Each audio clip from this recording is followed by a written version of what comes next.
Red, red wine. It makes me feel so good. Back from our trip to wine country over in California.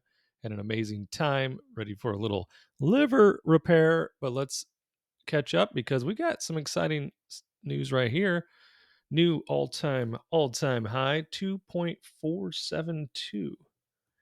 That is $131,000 higher than our last all-time high, which was on October 11th.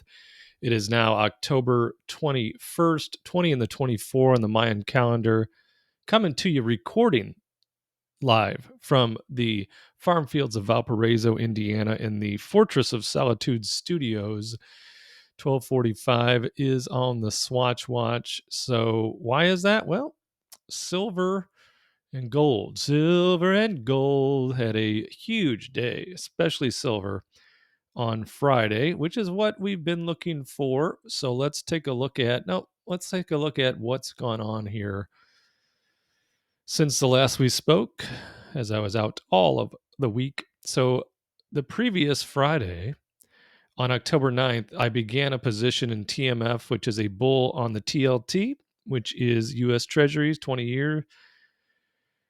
Bought 1,000 shares at 51.78. Following day on October 10th, I bought another 1,000 shares at 50.53. Sold out of my short-term positions on NUG-T and GDXU for those nice profits we talked about before I left. But I wanted to reiterate that position that I did start on the TMF because I bought another 1,000 shares. Actually, so that would have been Thursday. 10/10 was a Thursday because on 10/11 I did sell 170 call contracts on the AGQ, which is a 2 times bull on silver.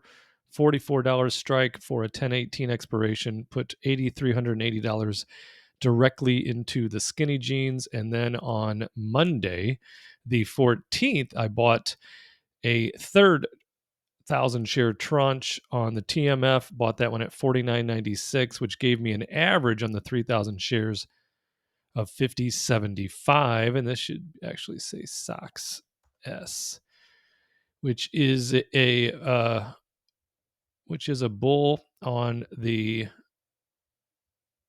semiconductors. Bought 1,000 shares at 18.13. Following day on the 15th, I sold the 3,000 shares of TMF for a $4,260 profit.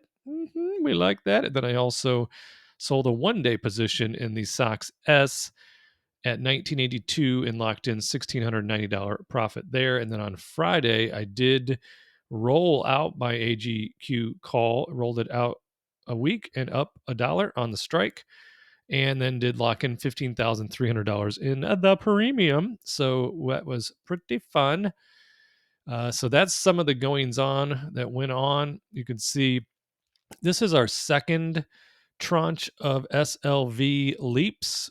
We had, I think, 250 contracts previously, same expiration date of January 16th, 2026. Sold those for, I think it was right, like just under like 26,900 and some bucks. So call it 27,000. And you can see our current tranche is up over 53,000. Our GLDs, 240s and 235s, both doing good. One up 75.30, the other 65.30. Same expiration date on the GLDs, which is a gold ETF, as the SLVs. But you can see that $45 calls on the AGQs are way down on their whiskey. $25,840 if I wanted to buy those closed approximately at this moment. But in general, that AGQ position of 17,000 shares is up over 116,000 dollars. So let's take a look at the charts. Let's take a look at these charts. Start with silver. Here's what I've got in mind right now.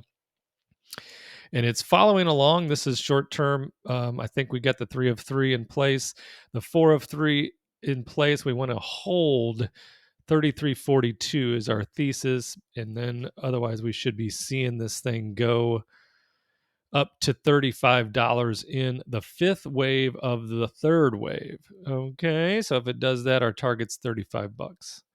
So I'm watching it very carefully to see, do I want to just go ahead and get involved in another position on AGQ, which has been very, very good to me this whole year for the most part.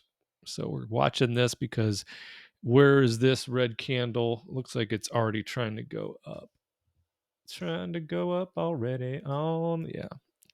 We just got 30-minute candles on those. Otherwise we'd see green if we were in the, what do I have up there? 5-minute?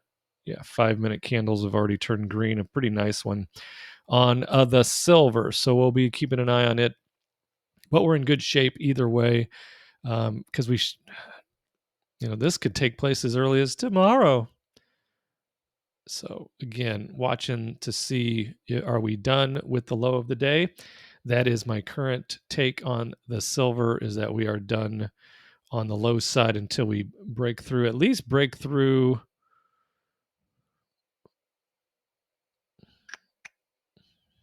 Yeah, no, I think it's going all the way to 35. I think it's going all the way to 35. Let's take a look at Bitcoin. Bitcoin had some nice action. Got the same idea in place here on the Bitcoin, is that I think we should be able to hold this 66.8, and it's showing these beautiful green candles on the 30-minute chart. Then the next move is whoop all the way up to 72,000. So I'll be looking at, is it BitX? Is BitX the 2 times bull on Bitcoin? Yeah. So I'll be looking at the BitX maybe probably as soon as today before the close. If we can get just a couple more, I don't know, 25 cents lower, that'd be awesome. It's already had a nice move off the lows today. That is the BitX in a play on the Bitcoin continuing up over 70 for sure. That's the idea, probably as high as 72, and this is short term. Gold, looking at the same thought process on both silver and Bitcoin. So do we have a local 3, 4, and now 5 heading to 2760? I think so. So we'll just be watching this. Have we bottomed in that local 4? I think the answer is yes. Looking to hold the 2716 in that regard. Also have my eye on the TLT. I think we are positioning a bottom. I think we should be there. So I'll be watching that and possibly taking a position in TMF, which, as you know, I like to play. The TMF, which is the 3 times bull on the TLT. 3 times a lady. So that should already be a nice move off the bottom that just happened on the TMF. Let's see where we're at. Let's see it. Yeah, we got a little bit off the bottom already. We'll keep an eye on this. I just, as I said, sold this, what was it, Tuesday? So these are the last 2 tranches of the purchases, 50, 53, 49.96, and then sold them on the 15th, which was 1 day later of that last tranche at the 52.17, and it's already back down to 48.36. So that could be a position. What do we got what are we looking at on the RSI? So the RSI recently got as low as what? 18, currently at 55. So maybe a little bit. I don't know if it's going to be a lower low though. I think the low of the day is in, but I'll be watching that carefully, and then I'll probably go 1,000 shares on the TMF with a tight stop going into tomorrow. That would be the idea right there. But I hope you're having a wonderful start to the week. Hope you had an incredible weekend. Great week while we were not hanging out together. My Packers played a great game, even though they had a number of mistakes made. They were still able to win and beat a very good team, the Houston Texans. It was a nail biter, basically a walk-off field goal on our brand new kicker, McManus. So it'd be nice to have an actual professional kicker in there, maybe for the next several years. So we got that going for us here. I never did show you the pictures of the place we stayed. So we stayed on a vineyard.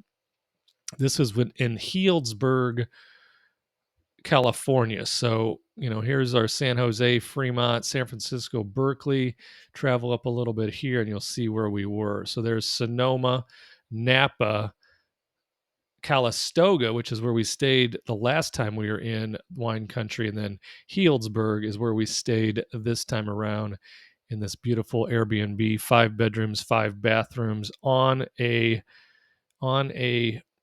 winery. So this was the house. Here is the winery, in-ground pool, hot tub, rub a dub right there in the hot tub.